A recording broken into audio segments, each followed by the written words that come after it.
Welcome, everybody, to the latest live edition of the Ultimate Cleveland Guardians Show, along with Zach Meisel. I'm Adam the Bull, and it is playoff time, Zach, and you got what you wanted. It wasn't game 163 exactly, but you got some Monday baseball, and that first game of that doubleheader was crazy. I love wild scenarios. Yeah. And so I was just trying to imagine being a member of the Arizona Diamondbacks, trying to figure out what you want to happen. Because the first game to them didn't really matter. But no, did not. In the end, they sit at home. The Braves and Mets celebrate kind of together on the field, and then both immediately have to fly to their next destination for the playoffs. That's the best. Let's go. October's supposed to be crazy, and here we are. Yeah. Certainly got off to a good start. That first game was crazy. The second game was a letdown. Well, unless you're a Braves fan, then it was good. But the final two spots are locked in, and the first round of the playoffs begin today. And obviously, the series that the Guardians and their fans will have their eye on is the Astros and Tigers. A little surprising that the Tigers ended up 6. They controlled their own destiny on the last day, and they didn't take care of business. And the Royals came back not came back, but they beat the Braves on the last day. So the Royals grabbed the 5 seed and the Tigers get the 6. First of all, I mean, kudos to both obviously we're a Guardian show and we've given kudos to the Guardians all year, but kudos to the Royals and the Tigers because both those teams had, however it turns out for them, both those teams had tremendous seasons. I mean, these were 2 terrible baseball teams last year, and they both had fantastic seasons. It's nice to not have to hear the rhetoric about, oh, well, the Guardians just beat up on a cupcake division and they're not actually good. You can't use that as an excuse this year. There were 4 teams in the race until the last weekend. So we'll give the AL Central their kudos. We'll talk Jose Ramirez. We'll look ahead. All of that and more on the Ultimate Cleveland Guardians Show. Thank you.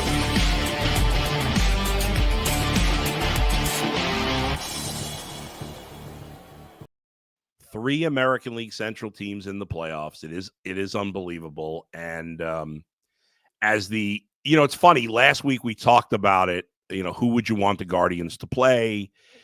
And I said last week that I didn't want to play the Tigers because they're hot. And I'm still not sure I want to play the Tigers because of Tarek Skubal. Really, that's the main reason. However, there is something to be said for the Astros experience. And that the moment's not going to be too big for them. Listen, ultimately, you play who you play. I don't know that it matters that much, but down deep, who do you think? Do you think the Guardians would rather play the Tigers or the Astros? The Tigers played them tough all year too, and most of that was before Detroit really got going. So I don't know. I don't know that there's not going to be a round of these playoffs where it's like, all right, this is the series you should win, and let's look ahead to the ALCS. You've got formidable teams all over the place, and I don't know. I think if you're the Guardians, you just want these teams to just beat the crap out of each other for the next 3 days, right? Isn't that the only goal you could really have? Yeah, I mean, I don't need to get too deep in the weeds into who you'd rather play because you drive yourself crazy with that. And I think it's I'm thinking about Tarek Skubal. He's going to pitch tonight in game 1 of their series. So either way, he won't. No matter what happens, he will not be able to pitch game 1 against the Guardians. No, but he could pitch game 2 and game 5. That's right. That's right. That's actually, I'm not going to say it's not worse, but it essentially makes it so that you feel like you have to beat them in 4 games, or else you're facing him in an elimination game. I wouldn't. And not that they couldn't beat him in a game 5. I mean, he's not, Pedro Martinez or Greg Maddux or Sandy Koufax, but he's by far been the best pitcher. He's pitched great all season. Although his one start against the Guardians wasn't fantastic. It was probably one of his worst starts of the year. Although his worst starts of the year were all like mediocre. I don't think he had a terrible start the whole season. I think the Astros are the more complete team. Their lineup is going to strike more fear into you. And it's not even for the normal reasons like Yordan Alvarez. Is he going to play? Do we even know if he's I don't think we know yet. He's healthy? Yeah.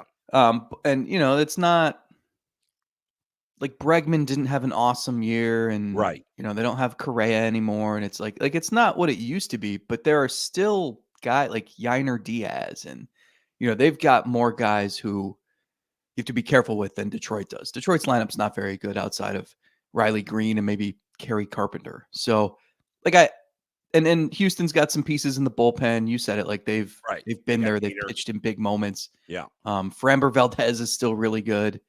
Hunter Brown has been one of the better pitchers in baseball in the second half. So, like that's probably the more daunting opponent. But in these short series, it's like, even if you're the favorite, Right. you're not that much of a favorite. No. And so it's a little better than a coin flip, even if you're the better team. That's true. I mean, there's no predicting baseball in the playoffs is you're just guessing, really. I mean, that's it. There's no it's so hard to predict. And especially this year where the teams just there's not a dominant team, not even in the National League. Look at the Dodgers pitching staff right now. Mm-hmm. It's a mess. The Braves are having to call up a pitcher from the minors essentially to start game one of their DS. The Mets pitching isn't that good. I think the Phillies are the best team in baseball, but not by a lot. I think the way I'd characterize it is there are a few teams that did everything they could to set themselves up in the best positions possible. Yeah. The Yankees, the Guardians, the Phillies. I can't even put the Dodgers because, as you said, it's like they're like the Guardians are trying to they're getting healthy. Yeah. The Phillies have basically been in cruise control in that division for a month. Yeah. Maybe the Brewers too, but they've got to play a wild card series. So there are a few teams that put themselves in the best positions. But even if you're the Yankees, it's like, all right, like we're probably gonna have to play the Orioles, who know us really well and have played us tough all year. Like that's not right. It's not a gift. So it's really tough, but that's also why it makes it fun. Like anything could happen. Like it's not. Right. We are sitting here on October 1st, and I can confidently state that the Guardians could make the world. Like they could win the World Series. That's not hyperbole. There's no saying that. Yeah. You're right, Zach. And there's no end result for the Guardians that would shock me, right? Mm-hmm. I mean, they could lose in 3 games in the first round they play, and that wouldn't shock me. And they could win the World Series, and it wouldn't shock me. I know that sounds shocking because they haven't done it in certainly our lifetimes and most people that are watching's lifetimes. But how could it shock you? The Guardians have advantages that other teams don't. Bullpen, base running, fielding. Like that's a big edge that they have. So, I think the playoffs are completely predictable. There's nothing, even the Tigers, there's really nothing that could happen in this postseason that would shock me. I guess if we had I shouldn't say that. I guess if we had like a Tigers Mets World Series, I'd be pretty surprised by that. But the way Detroit has played for now, like 3 months, you can do this. First of all, AJ Hinch is really good at this. Yeah. And it'll be interesting to see what the manager of the year results are. I think the top 3 should all be AL Central managers, which is cool. But I think like the style that they've played can work in the playoffs. They have to get enough hitting, and I don't know if that'll happen, but they've kind of just pieced things together pitching wise for a couple months now, and it's worked. It's just, this guy goes 3 innings today and then sits for a couple days, goes 3 innings and sits, and it's like, it's hard to do that for 162 games. They didn't. They did it out of necessity for the last 2 months, and they're going to try to do that in October, and we'll see if it'll work. I think Hinch yesterday said something like, it's Scooble, and then I can't remember what he said. Yeah. And in chaos. Right. That was good. That's what it's been. Like, you don't know who's starting for them every day. Mm-hmm. The starter is not really the starter most of their other games. So it's fascinating, and I'm excited to watch these games. I can't wait to start watching the playoffs today. It's going to be a fun day, and I love when there's 4 games and you got games all day. It's really exciting. It's the antithesis to the regular season, which is why the sport is just so weird, because it's a marathon and it's hard to tune in and keep tabs on everything and the minutia day after day after day for 6+ months. And then you get to the postseason and it's like, it's how we live with the NFL week to week. Right. Like every minute matters, and every game feels like it's life or death. So Yeah.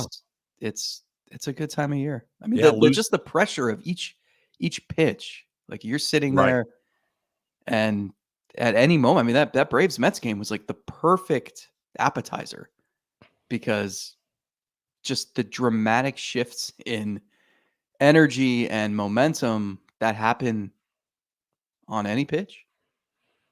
And how about our guy Francisco Lindor? Yeah, your boy. A Mets fan friend of mine said it was the biggest regular season home run in Mets history. Yeah, I mean, listen, Lindor's been great this year. Mm-hmm. He's been absolutely sensational. Kudos to him. I know fans kind of like taking some pot shots at him the last couple of years, but even our guy TD Derry was like, I saw him on Twitter going, "Oh, first clutch hit by Lindor," and I'm like, "Oh, come on now, that's not fair." I mean, you always have that grand slam Yeah. against the Yankees with a lot of people say that that's the loudest they've ever heard that ballpark. Louder than Rajay Davis? Well, because Rajay Davis, it was half Cubs fans. That's true. Good in point. attendance. Yeah. Although, a lot of Yankees fans in town for that division series too. Yeah. But that's true. Yeah, it'll be interesting. Like the one good thing for baseball is you got a lot of stars. Like Ohtani will get to be featured. Like I know the Dodgers are often on national TV anyway, and he is in every headline. But like he gets a chance to script a playoff story. Right, Aaron Judge mm-hmm. will have the same opportunity. You're going to get to see Bobby Witt Jr. You're going to get to see Lindor. You're going to, that's probably the top two finishers in MVP in each league. Yep, and they're all in the playoffs. Forever, it was Mike Trout who never would go to the playoffs. Yeah, 30 seconds in the playoffs. Yeah. Speaking of MVP candidates, Jose Ramirez is not going to win the MVP. He's going to finish in the top 5 or 6. Last day of the season, they tried to get that game in. They couldn't do it. It got rained out. He falls 1 homer and 1 double shy of becoming the second player ever to go 40-40-40. That's a bummer that he didn't get that chance in that last game. Yeah, it was a weird season for him. Like I wonder how much attention he would have gotten if Shohei didn't go 50-50. Just because 40-40 is 6 guys have done it. That's it.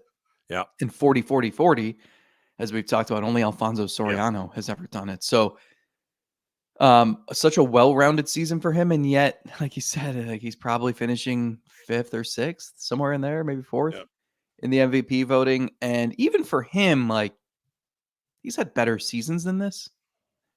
So it just feels strange. I mean, that pursuit of 40-40, and maybe it's because he was voicing how much he wanted it.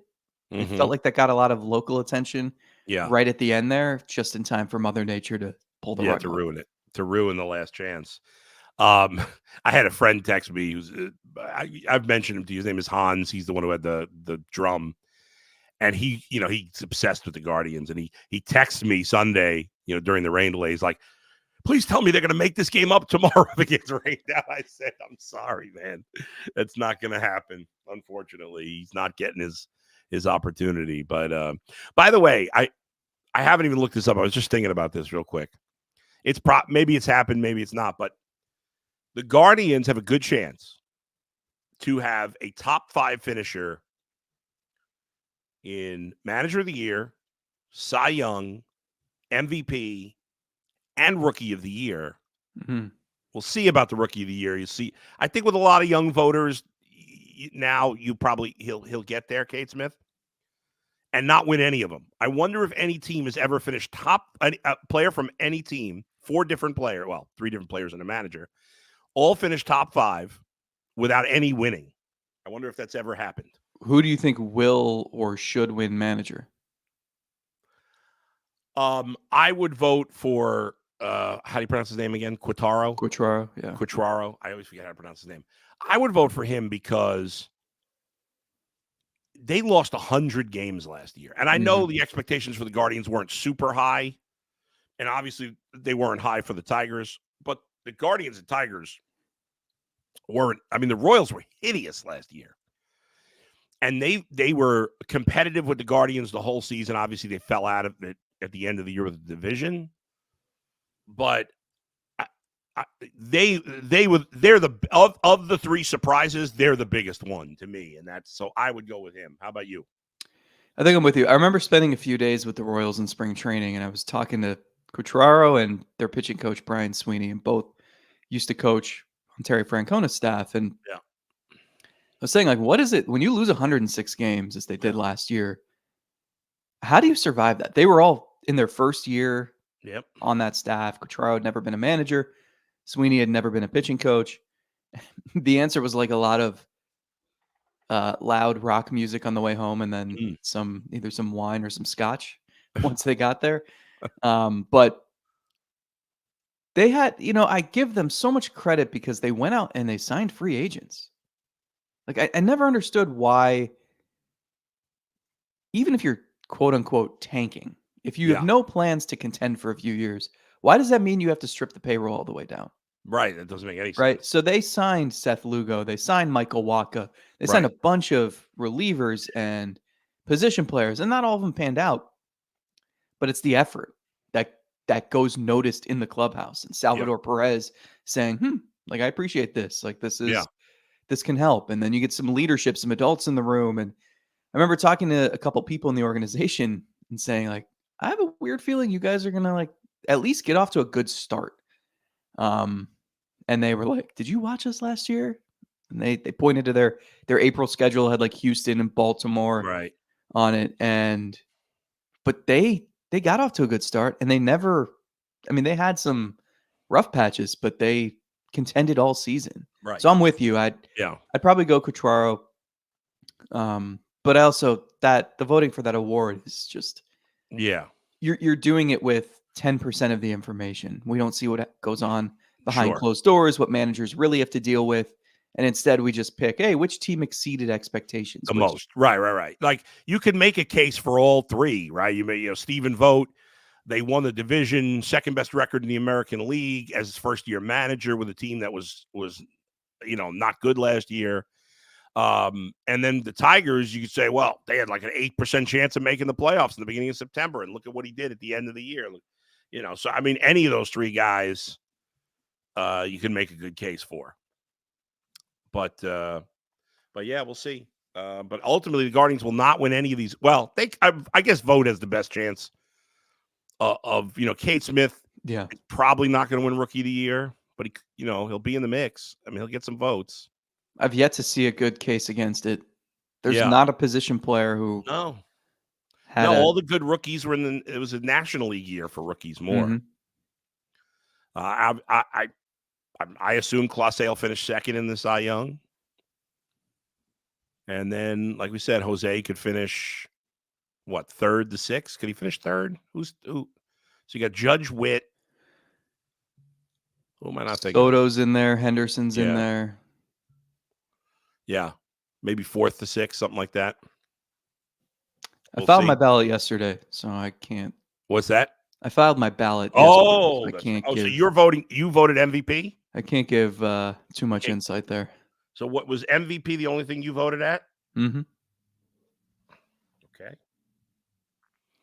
I'll be curious to see. I mean, I was looking at the Cy Young race. Is still like nothing changed there. I think Skubal probably wins unanimously, and then I don't know how you decide where Clase finishes. How does he finish ahead of Cole Reagans, but behind Seth Lugo, or ahead of Logan Gilbert, but behind Framber Valdez? Like those guys all have similar numbers. So I think you either have to put Clase second or fifth or leave him off.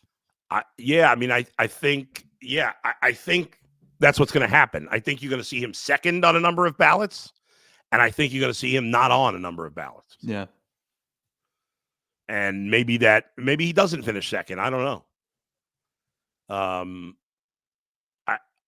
It's amazing. I didn't realize Ronel Blanco actually finished second in ERA in the American League. Well, he had a no-hitter and then like two other near no-hit. He almost had one. He was carrying one then against Cleveland for all my I was saying the Astros pitching is not that good. They finished up with 3 of the top 12 ERAs in the American League starting pitchers. Yeah, they're just different than they used to be. Yeah. But they're still a dangerous assignment. Yeah. Yeah, it's going to be interesting to see how these awards pan out. Do you think the Astros are going to win against the Tigers? Or who are you picking in that series? Again, it's all guessing. I have no feel. I'm horrible at this. There was one year, 2015, where I picked every series incorrectly. So I don't know. I think on our thing on The Athletic, I went with Detroit, but I was really just trying to think of something creative to write for the explanation why, and I couldn't think of one for Houston. So I don't know. I mean, I think everyone would predict, okay, Scooble on the mound, Detroit wins game 1, and then you figure out 2 and 3. But like Framber Valdez is still really good. I don't think this is just a guarantee for the Tigers today. So I don't know. If I had to pick, I'd probably guess Houston, but it truly just flip a coin. Yeah. Go with that. I'm going to go with Detroit, but as you say, it's not a strong feeling. I think they'll win tonight, and now the whole series is in Houston, so obviously that's an advantage there in the first round. But we'll see how it all plays out here. But yeah, and it's if you need any like hint about when the Guardians might play their playoff games, just note that the Tigers and Astros are playing at 2:30 Eastern today. Yeah, the Guardians will play the first game on Saturday. They're going to play. Very likely. I mean, I can't see any other because we already know who the 4 home teams are going to be on that day, and that's the Yankees, the Phillies, and the Dodgers. So I know it's a Saturday, so the times it's not like a weekday where you know for sure that the Guardians will be the first game if there's 4 games on a weekday with the Yankees, Phillies, and Dodgers being the other 3. So Saturday could be a little different, I guess. But either way, your Saturday night dinner reservations are safe. Yeah, 100%. They're not playing the primetime game even on a Saturday, and they're not going to make them play like the late game because it's it's in Cleveland, so that's not going to happen either. So we'll see, but it's safe to say they'll be playing a lot of day games in the first round, or at least the first round for them in the playoffs, and then after that, once we're down to the once we're down to the American League Championship Series, if they get there, well, then it's different because then you're playing the Yankees. Well, I shouldn't say they're playing the Yankees. You don't know, but there's only 2 games anyway. But if they are playing the Yankees, then it's going to be they get the top slot. If they're playing the Orioles, it won't be because it's the Phillies and Dodgers. Phillies and Dodgers will get the. Although the games in LA will be West Coast, so that'll factor in. But that's down the road, one step at a time. First, we got to find out who the Guardians are playing. Let's get some reaction from the fans. Here we go. Brett says, Bull, I know you kill announcers for mispronouncing names, but you always say Cantillo. You're right. That's a bad job out of me. I always say Cantillo. I have like a brain freeze on that. I know rationally it's Cantillo. You're right, Brett. That's totally fair. I always call him Cantillo. I don't know why. Because I see the name and I feel like it should be Cantillo. Just think of the fruit. Cantaloupe. Yeah. No, I know it's Cantillo. I just say it Cantillo. I don't know why. I'm a doofus for that. Seth says, listen, our boys need to stay healthy. That was that rookie pitcher. I'm telling you, he's going to go off during the playoffs. I will bet he pitches lights out. Let's go try baby believe land. I don't know what he's talking about. I will say, so the field conditions were terrible on Sunday, and if they would have wound up playing, they had pulled Quan, Lane Thomas, I think Andre Jimenez from the lineup. Jose was still in there, but he was going to DH. Yeah. Try to get the home run, but that makes sense. DJ Remayhew, off day after games 1 and 2, plays real well for the Guards pen. Yeah. The only back-to-back games in the first round would be 3 and 4. Right. Definitely helps Cleveland. Yeah. Also helps a team with an ace like Detroit where that's true. Scooble then gets the extra day. That's right.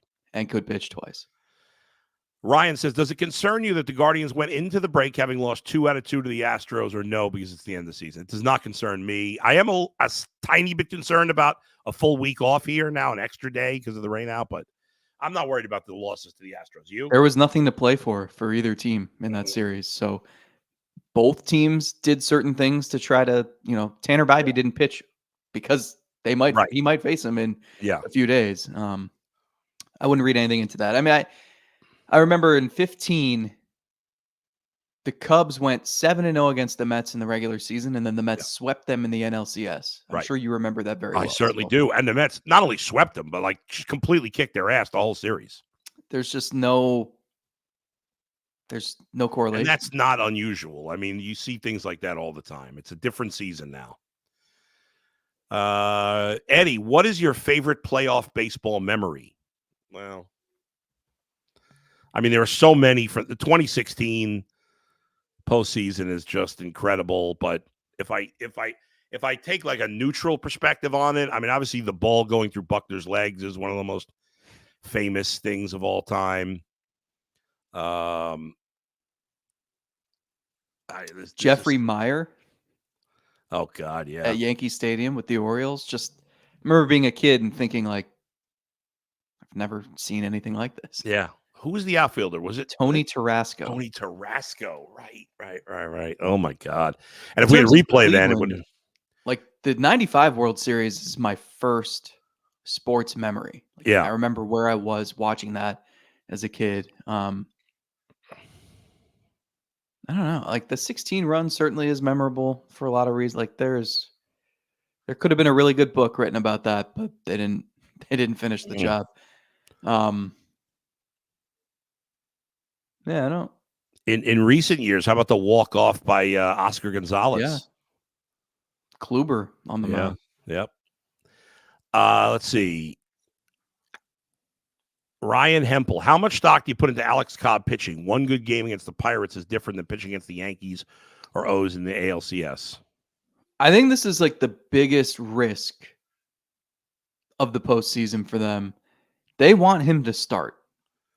He's lined up.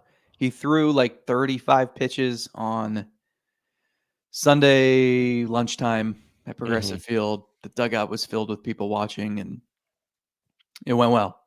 So now he'll do that again, I assume, Friday, and try to build up that pitch count. And then if all goes well, he'd be lined up to pitch game 3 a week from Wednesday.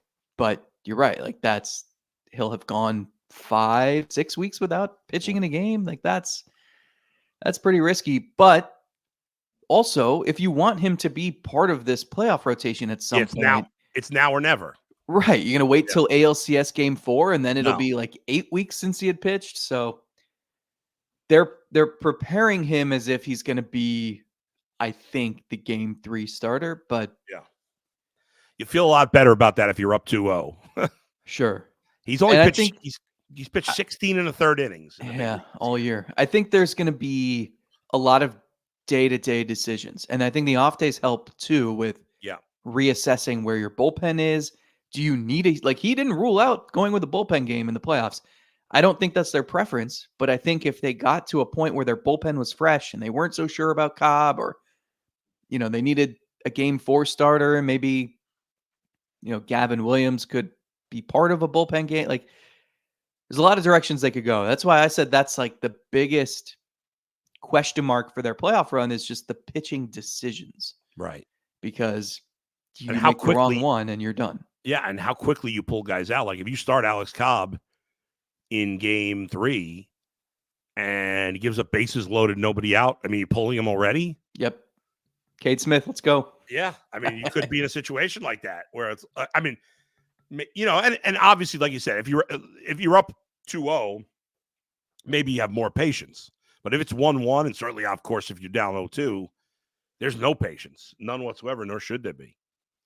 Evan 419, is it fair to have nightmares of the Astros teams that beat us a few years back, or is this a different Astros team? I think it's a different Astros team, but it's still fair to have those nightmares because there are a number of key guys from those teams that are still around.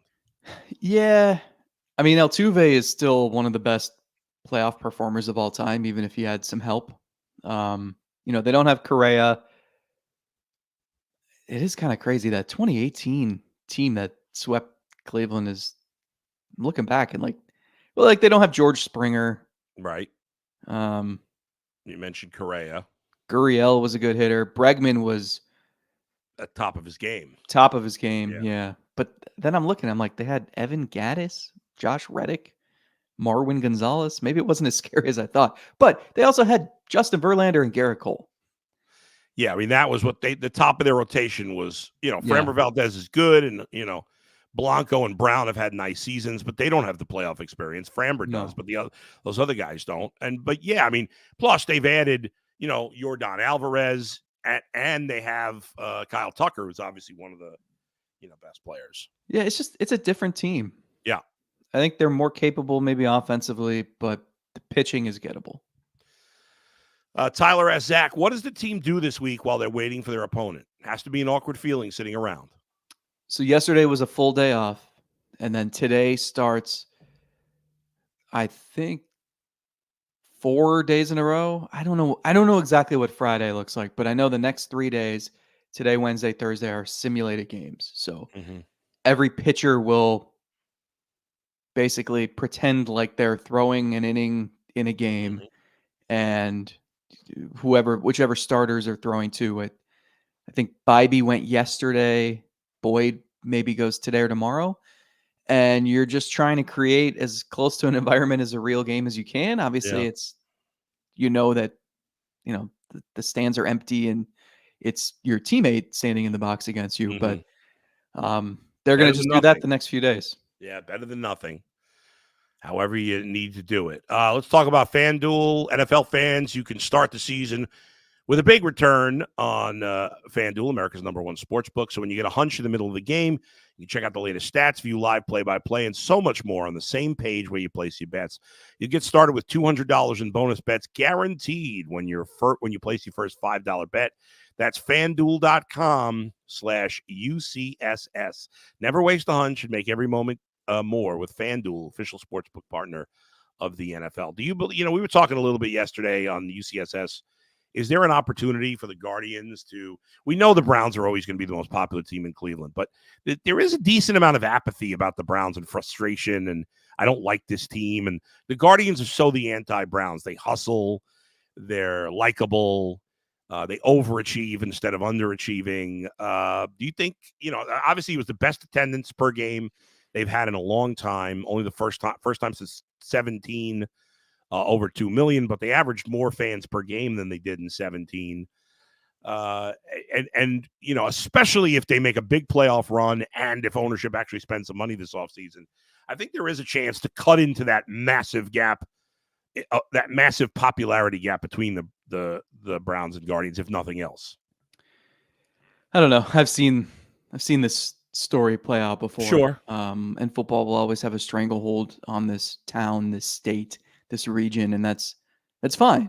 The Browns are always going to be interesting and relevant, even if they're bad. This is a team that went 0-16 and then threw a parade, even though it was -5 degrees outside. So there's never a reason not to talk about them, especially this time of year. I will say, from the baseball side of things, like the Guardians are in that honeymoon phase where you had a great season start to finish that no one expected. Right. So I think there's, you don't want to get swept in the first round, but there are few things they could do in the playoffs that would erase that completely. But I think if you lose in the first round, you lose a lot of that. Well, that's what I was going to say. It's like, no matter what happens in the playoffs, you're advancing to the next stage of this, which, like, if you make a run to the World Series and lose, fans are going to be thrilled and they're going to say, all right, we'll be back here next year. You're like, look, go get them. Have a good offseason for once. Yeah. I'm just thinking, like, 2 years ago, that team lost to the Yankees in Game 5, and I think there was still a feeling of like, you know what? That was, no one expected that. Right. You won one playoff series, you almost won another. So it's not a honeymoon phase, but it's like still they're in your good graces phase. And then the next season, though, the regular season matters less, and more people will say, right, wake me up in October and like do something then. And that 100%. Increases each year of a contention window. We saw it in 2016. They go to the World Series. That's as big of a honeymoon phase as you could ever have. No one expected that with all the injuries they had. Then they signed Edwin Encarnacion. There is, people are flocking to the ticket offices 2 days before Christmas. Like you couldn't, there was never a better feeling toward that team since the 90s. And then they win 102 games. You have the winning streak. Like everything was great. Yeah. And then they choke against the Yankees and that gets erased immediately. Yeah. And then it's wake me up in the playoffs. And the problem is 2018, you woke up in the playoffs and got swept by the Astros and that was it. And then the goodwill's gone. Yeah. So that's right. It's tough because everything is fleeting. And you can like cut into it a little bit. I think the Guardians, maybe it feels like they're a palate cleanser for Browns talk right now. I feel like that's why we kind of move these shows to Tuesday, so you can get out all your negative energy on Monday, and then we can have more positive conversation on Tuesday. But it's easy for that to evaporate, and it would take a lot for that to happen.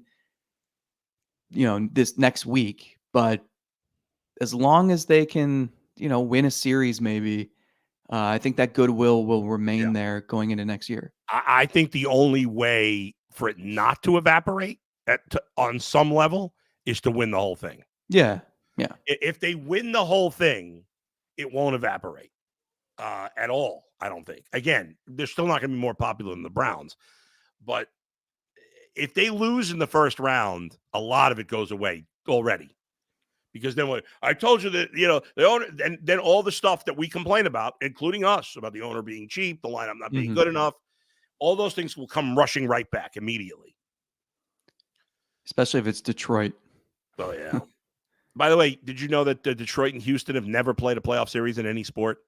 Right? The Rockets have never played the Pistons for a championship. The Oilers / Texans never played the Lions, obviously, because the Lions have that never could happen this year. It could. You're right. We could see it in multiple sports. All right. That's going to do it, folks. Thanks for all the comments. We didn't get to them all today. I apologize, but we will. So here's the deal. Zach and I will be back on Friday morning at 9 a.m. By then, we will know who the Guardians will be playing. And then on Saturday, when the Guardians play their first game against either the Astros or Tigers, we will be on. If the Guardians are playing a day game, which is very likely, then Zach and I will be on at some point, not right after the game, but at some point after the game, we will be on live, and we'll let you know. We'll keep you updated with the time. So, Zach, have a good week. Are you good? Do you have to go to you go to the stadium at all for the simulated stuff? Okay, you are.